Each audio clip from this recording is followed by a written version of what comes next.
अंधेरे से उजाले तक आरओ की कहानी।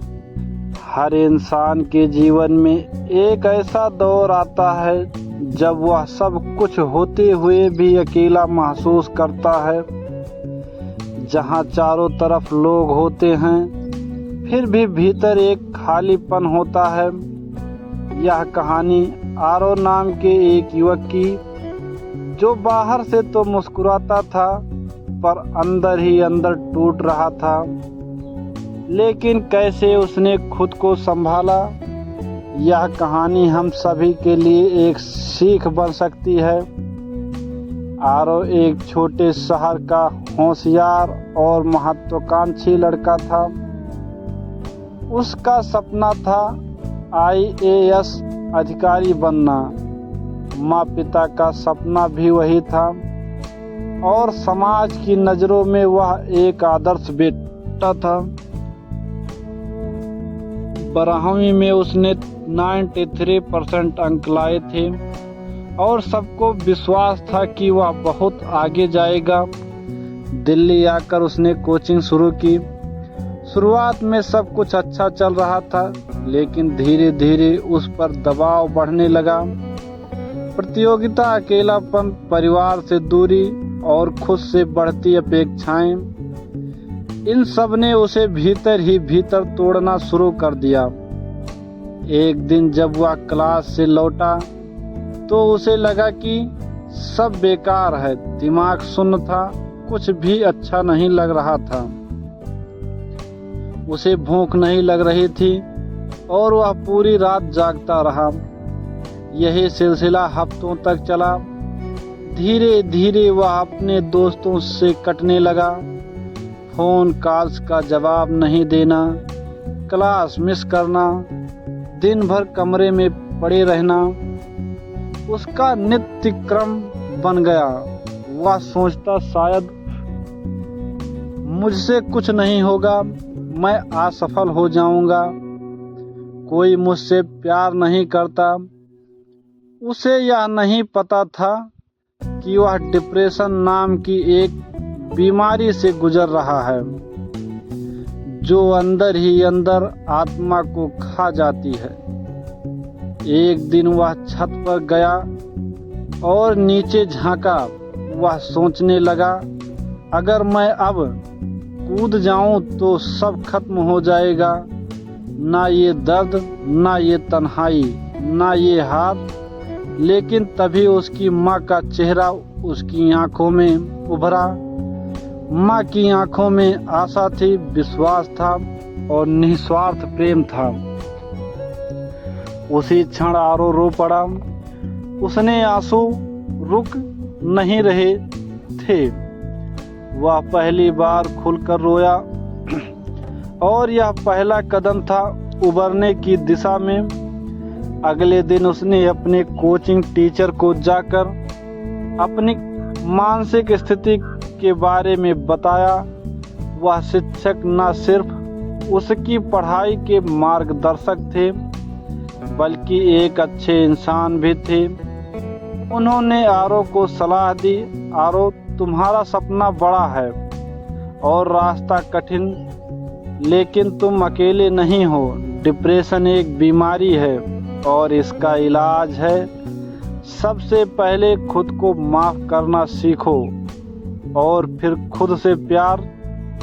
टीचर ने उसे एक काउंसलर के पास भेजा।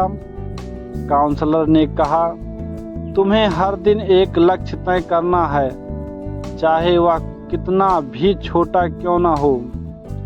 जैसे 10 मिनट की वॉक, 2 पेज किताब पढ़ना या किसी पुराने दोस्त को कॉल करना। आरओ ने अपनी माँ से फोन पर बात की। जब उसने सब कुछ बताया तो माँ ने कहा, बेटा, तुम हमारे लिए सबसे प्यारे हो। तुम फेल हो जाओ या पास, हमारे लिए तुम सबसे कीमती हो। जिंदगी बहुत बड़ी है और सपने बहुत सारे, लेकिन तुम्हारी जिंदगी से बड़ा कोई सपना नहीं। इन शब्दों ने आरओ को अंदर से छू लिया।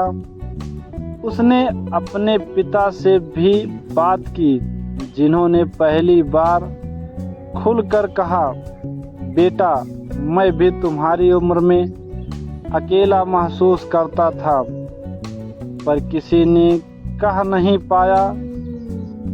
पर तुम कह रहे हो, ये तुम्हारी ताकत है।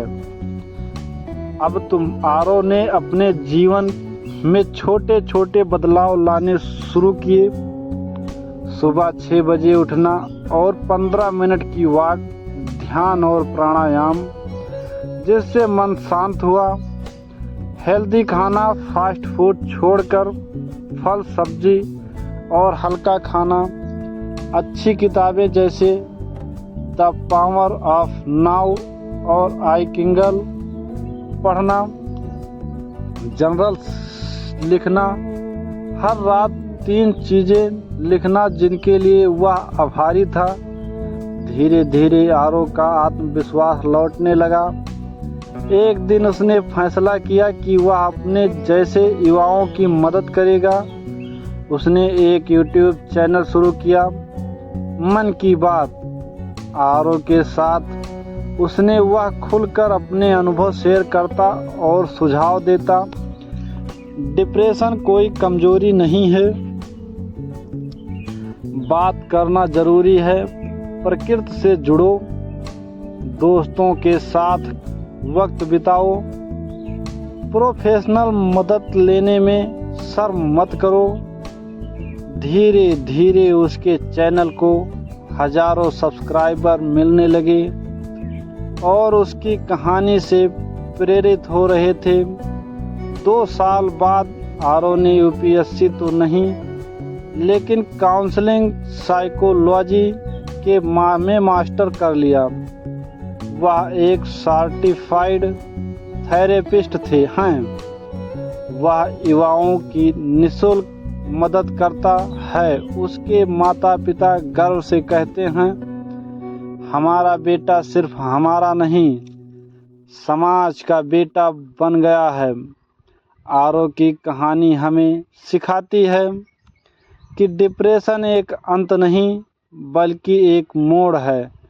यह हमें हमारे भीतर झांकने का मौका देता है, और जब हम खुद से जुड़ते हैं तब दुनिया भी हमारे साथ जुड़ती है। कुछ उपयोगी बातें जो कहानी से सीखे जा सकते हैं। डिप्रेशन कोई शर्म की बात नहीं है।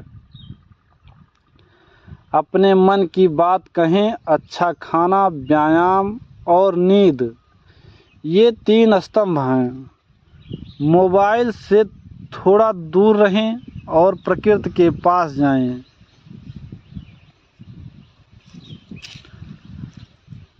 अच्छी किताब पढ़ें, पॉजिटिव लोगों से मिलें, मदद मांगने में संकोच ना करें, खुद को प्यार करें और माफ़ करें। धन्यवाद। जय हिंद।